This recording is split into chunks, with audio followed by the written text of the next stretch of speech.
Hello everyone, তো চলে এসেছি আবার সকাল সকাল সেই মুন্সিয়ারির গল্প নিয়ে। পরের দিন আমরা মুন্সিয়ারিতে কি করলাম, রাতে তো আমরা কেক কেটে ডিনার করে ঘুমিয়ে পড়লাম। তো সকালবেলায় ঘুম থেকে উঠে সাইট সিনের জন্য রেডি হলাম। আর এটা ছিল পান্ডেজির লজ। এখানে খুবই নামকরা একজন লোক, আপনারা গুগলেও দেখতে পাবেন মুন্সিয়ারিতে পান্ডেজির লজ কতটা সবাই লোকেই চেনে। যারা এসেছে তারা বেশিরভাগ লোক পান্ডেজির লজেই থাকে। লজটা অনেক বড় কিন্তু অনেক এক্সপেন্সিভ ওনার হোটেল, যেহেতু ওনার ভিউ পয়েন্টটা সব থেকে কাছাকাছি। মানে ফার্স্ট বলতে গেলে ওনার হোটেলটাই পুরো পঞ্চচল্লিশ সামনে পড়ে। আশেপাশে অনেক ছোট ছোট হোটেল আছে, আবার অনেক বড় বড় কয়েকটা রিসর্টও আছে। খুব যে ওখানে অনেক রিসর্ট হোটেল ভর্তি এরম কিন্তু ব্যাপার নয়, খুব ছোটোখাটো। কিন্তু পান্ডেজির হোটেলটা একদম মানে একদম পঞ্চচল্লিশ সামনে পড়ে। তো এই দেখতেই পাচ্ছ সকাল সকাল আমরা ব্যাগ ট্যাগ নিয়ে সাইট সিনের জন্য বেরিয়েছি। এখানে অনেকে বললো মিউজিয়াম আছে, কিন্তু তখন বন্ধ ছিল। আর অল্প অল্প বরফ এখানে সারা বছরই পড়ে থাকে। এই যে Nanda Devi temple, 1 kilometre trekking করতে হবে, তারপর নন্দা দেবী টেম্পলে পৌঁছাবো। তারপর আমরা ওপরে নন্দাদেবী টেম্পল দেখলাম, খুব সুন্দর সাইট সিন, খুব ঠান্ডা ওখানে, প্রচণ্ড হাওয়া দিচ্ছিল, আশেপাশেটা পুরো ফাঁকা, চারিদিকে পাহাড়ে ঘেরা।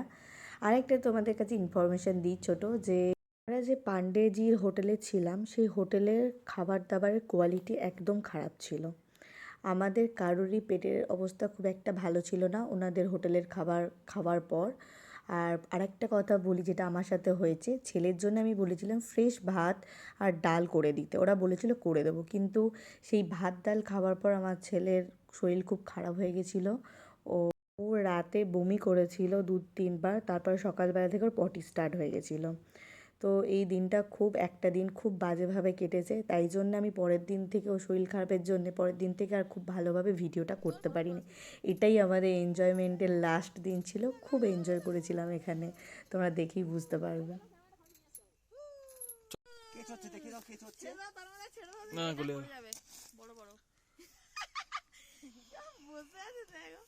চলো হয়ে গেছে, চলো উপরে একটা আছে, উপরে একটা আছে, চলো।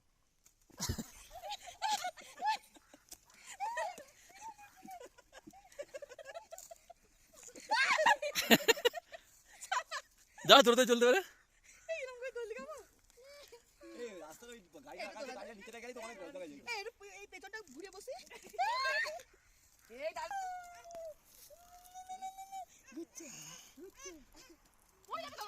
মাও দোল খাচ্ছে, ছেলেও দোল খাচ্ছে।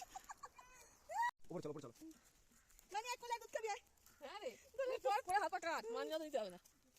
পাপা পাপা তারপর এখানে বরফ নিয়ে একটা জায়গায় খেলতে খেলতে, ছোট্ট একটা জায়গায় বরফ ছিল, বেশ অনেকটা, খুব এনজয় করেছি। ছেলে তো ভীষণ এনজয় করেছে, আমরাও খুব ওই একটুখানি বরফ নিয়ে খুব এনজয় করেছি। তবে যে কখন 4টে বেজে গেল, আর বাড়ি গিয়ে মানে হোটেলে গিয়ে আর খাওয়া বানানোর টাইম না পেয়ে ওদেরকে বলেছিলাম যে খাবারটা দিতে, ভাত আর ডাল সদ্য যদি থাকে, ওরা বলেছিল সদ্য। তো ছেলেকে খাওয়ানোর পর থেকেই রাত্রেবেলা থেকে ছেলের বমি পটি, তারপর আর সেরকম করে পরের দিন থেকে আর ভিডিও করা হলো না। তো এই পর্যন্ত, টাটা।